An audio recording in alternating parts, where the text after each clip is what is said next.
we can't deny ourselves sweets. Throughout the history of our evolution, this flavour was associated with foods that ensured our survival. This made the human brain develop a reward system that valued high-calorie and sweet foods, which is still with us today. Sugar is the generic name for sweet, simple carbohydrates. Simple and complex sugars are present in most foods, either naturally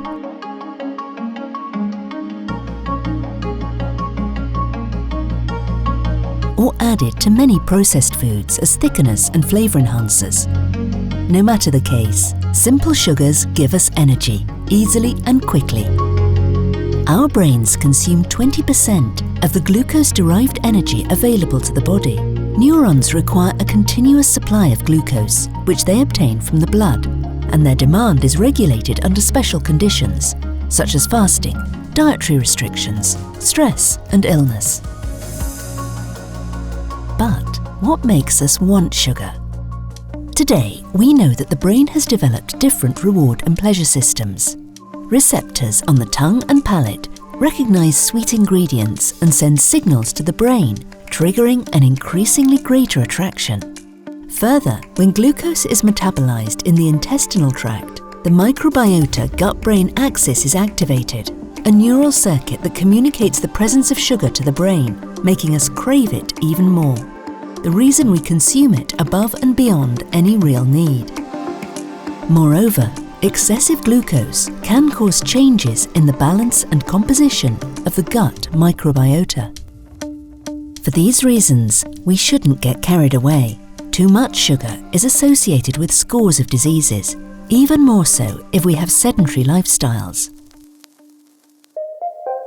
However, we can train our impulses and learn how to consume sugar.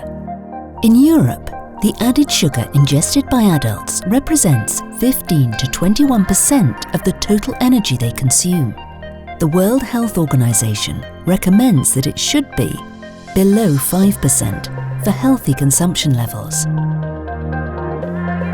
Today, there are alternatives like zero-calorie sweeteners, but do we know whether they stimulate our appetite for sugar? Sweeteners of the future could also help control our desire to eat sweets. But until then, we will have to control our impulses and educate our brains. It's just a question of practice.